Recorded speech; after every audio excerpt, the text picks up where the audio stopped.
Bienvenidos aquí donde les damos tips y consejos dados y prestados para jugar D&D quinta edición.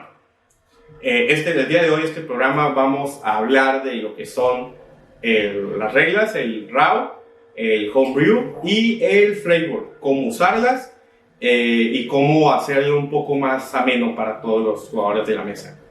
En general, casi todo el canal se dedica a hablar sobre reglas y mecánicas de quinta edición y algunos tips y consejos de cómo utilizarlas. Pero vamos a hablar específicamente por qué creemos que es importante conocer las reglas y manejarlas. Y la extensión de qué tanto tienes que aplicarlas, cuándo y dónde. Las reglas y sus funciones en sí. Las reglas y sus funciones en el sistema de juego son, digamos, es como la métrica para que haya una especie de nivel o controlador entre el narrador y los jugadores. Es qué tanto puedo hacer yo como jugador y qué tanto el DM puede hacer él como narrador. Es una limitante para evitar que tanto la narración como el role-playing se salgan de su cabal en sí. Así como menciona el DM Gondra, es la diferencia que nos va a dar entre jugar algo organizado y con coherencia y simplemente estar jugando como cuando somos chiquitos, de que yo soy Goku, o no, tú eres Goku y yo soy Saiyajin 1 y tú eres 3, y quién es más fuerte, pues quién sabe.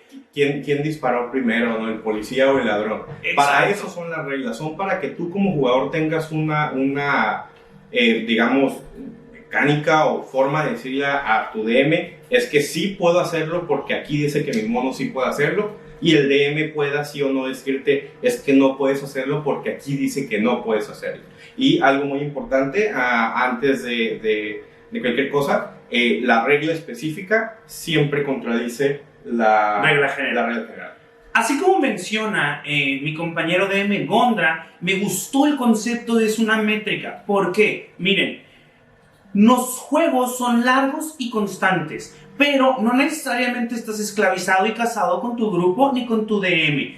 Entonces, el hecho de que exista una homogeneización entre los diferentes DMs, que puedas esperar cosas similares entre uno y otro, es lo que convierte esto en un hobby que se ha explorado y desarrollado tanto.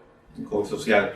Sí, realmente, como dice mi compañero Jaime Matus, tú puedes ser un personaje de tal clase, de tal raza en una mesa y vas a poder hacer lo mismo en otra mesa. ¿Por qué? Porque las reglas te permiten hacerlo, te permiten tener esa desenvoltura en más de un ambiente para disfrutar más de lo que es Dungeons & Dragons de forma social. A su vez, las reglas también a veces nos atan. Entonces, también hay que saber cuándo consultarlas y cuándo no, para cuándo tenemos que mejor divertirnos y cuándo pegarnos al libro. Por eso este programa trata de lo que es el RAW, el Homebrew y el Flavor. Y nos adelantamos con los siguientes temas en el siguiente segmento. ¿Qué es el RAW?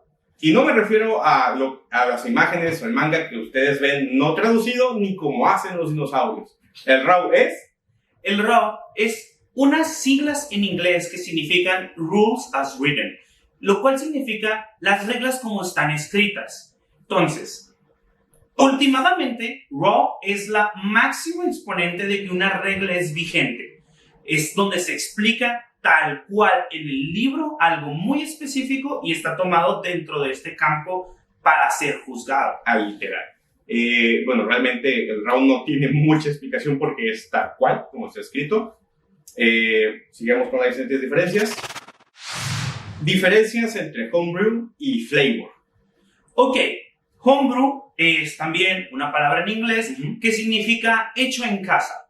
Son las reglas que no existen en ningún libro oficial ni nada, pero por decisión de la mesa o del DM se han decidido tomar como reglas oficiales en este juego. Sí, siempre es muy importante aclarar, tanto como DM como jugador, cuando vas a especificar algo hecho en casa o Homebrew. ¿Por qué? Porque, como mencionamos anteriormente, las reglas son homogéneas y son iguales para todos. Si tú haces algo que sea Homebrew, puede afectar a otra mesa siempre y cuando, cuando no lo especificas. Es muy importante clarificar eso. Exacto.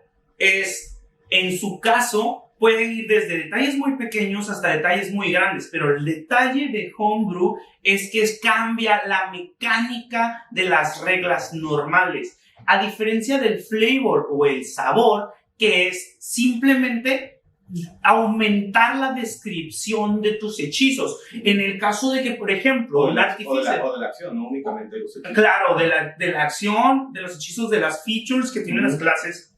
Habilidades, hechizos. El ejemplo más claro es que el Artificer, incluso en el libro, te dice, no digas que estás haciendo un hechizo. Menciona que estás haciendo un artilugio o un objeto el cual va a realizar los efectos de este hechizo que tú estás haciendo. Y eso es flavor, porque mecánicamente es lo mismo que si no dijeras nada, pero simplemente tu personaje tiene estilo, le da personalidad, y es lo que nos gusta para llevar el roleplay a otro nivel. Otra cosa muy importante entre las diferencias del homebrew y el flavor es, bueno, como dijo mi compañero anteriormente, el flavor es la descripción de un hechizo y cómo no permitirte que afecte las reglas en sí. Por ejemplo, cuando un narrador está describiendo o un jugador está describiendo que él lanza una esfera que hace que la tierra se remueva y se levanten ramas y agarren al enemigo, no significa que porque en ese flavor que permite que se mueva la tierra vas a poder lanzarlo a una pared o una casa y vas a lograr hacer que se derrumbe. Esa es la diferencia entre mantener el flavor, el homebrew, dentro de las reglas. Claro, las mecánicas no cambian en el flavor. Y si no especifica que puedes hacer eso, aunque tú lo describas de cierta manera, por ejemplo, yo uso mi pistola para usar mis hechizos, no puedo aventarle a alguien mi pistola y que tire la bala, porque simplemente son cosas de descripción. Bueno, muy importante, ¿por qué vamos a usar las reglas? ¿Qué relevancia tiene que seamos tan apegados a las reglas cuando es un juego nada más? Sí, es muy importante respetar las reglas a la hora de correr de una forma homogénea, como dijimos anteriormente. Es muy importante porque en una historia breve, un jugador llegó a una mesa donde ciertas reglas las omitían. De hecho, ni siquiera era únicamente omisión de reglas. Por ejemplo, el uso de armas a dos manos a una criatura pequeña.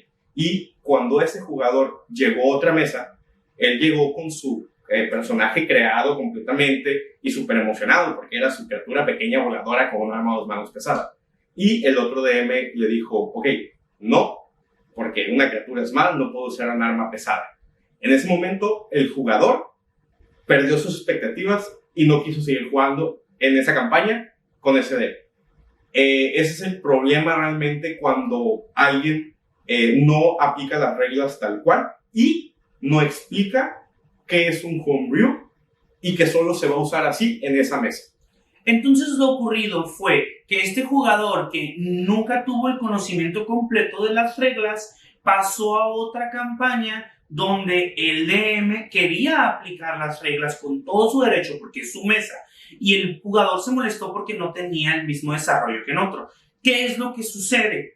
En la campaña de mi compañero Gondra inicial, él está consciente de la situación y él tiene sus planes para balancear las diferentes opciones que van a haber en el juego. Usualmente, cuando juegas con jugadores novatos o nuevos, permites una que otra regla que deje pasar para no detener la velocidad del juego. Pero cuando estás jugando con jugadores de diferentes niveles, a veces es necesario aplicar todas las reglas porque las reglas te dan un balance. Lo que no queremos como DMs que aplicamos la gran mayoría de las reglas es que llegue el jugador novato y que se sienta débil y opacado con su personaje normal contra los power gamers que crearon un personaje completamente diseñado para ser una bestia destruye hogares. Que de hecho el Power Gamer es otro tipo de jugador base que mucha gente puede no querer en su mesa por lo mismo, porque es el que opaca. No se roba la historia del roleplay, no es el típico jugador de carisma, no. Es el típico jugador que se roba el combate y eso puede causar una serie de problemas a la hora de narrar o elegir combates para todo un grupo, un party. Hablando del balance del juego, como mencionamos ahorita, eso es muy importante para que todos se sientan cómodos. ¿Qué ocurre cuando creas un desbalance en el juego? Déjame corregirte. ¿Qué ocurre cuando tú haces cuando tú haces un homebrew y causa un desbalance? Primero que nada, yo como narrador y jugador, yo recomiendo que siempre que vayas a hacer un homebrew, conozcas las reglas.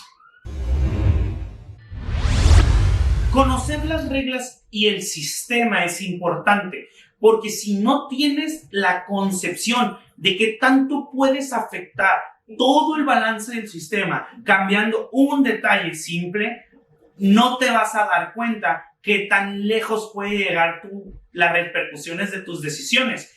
Un ejemplo me lo estaba contando una pequeña historia de internet que miré en uno de los grupos, sin decir nombres en general. Crean una historia donde el DM mete un homebrew donde unos elefantes escupen fuego y el party de druidas se empezaron a convertir en esos elefantes porque siguen siendo bestias. Ese tipo de cosas homebrew que como DM puedes decir es que es mi mundo y aquí hay elefantes que escupen huevos, sí, está bien, pero toma en cuenta que si tú le das la misma herramienta a toda la mesa, te van a romper el sistema en contra. Eso es muy, muy importante. El DM se pudo haber librado de muchos problemas conociendo el sistema y simplemente llamando al elefante escupe fuego una monstruosidad y eliminando la capacidad de los players de convertirse en él. Las reglas que limitan... La monstruosidad era el equipo. Exacto. Y las reglas que limitan las diferencias entre las diferentes clases, como menciona Gondra al principio, la capacidad de los kobolds de cargar armas heavy, no 2 manos, pesadas, o la diferencia entre que las armas de finesse que se usan con destreza no tienen dados muy altos, tiene una razón. Y hay una razón de por qué balancearlo. Si tú le permites que los jugadores con destreza usen armas muchísimo más fuertes, los jugadores con fuerza no le van a ver sentido a estar gastando en fuerza y que no son stealthy, no pueden escabullirse ni ocultarse bien, traen armadura pesada, y los jugadores con destreza pueden hacer todo lo que ellos y mejor. Entonces, por algo hay limitaciones en las capacidades de todas las clases y habilidades. Entonces, por eso ese es el objetivo del canal, ayudarlos a tener la concepción de las reglas, cómo usarlas y cómo también ignorarlas cuando es importante. Sí, muy importante. Por el momento llegamos hasta aquí. Por favor, chicos, activen la notificación, suscríbanse a la campanita, denle manita a algún lado y vean nuestros otros videos. Y compartan, muy importante. Continuaremos en reglas y con qué se comen en el siguiente episodio.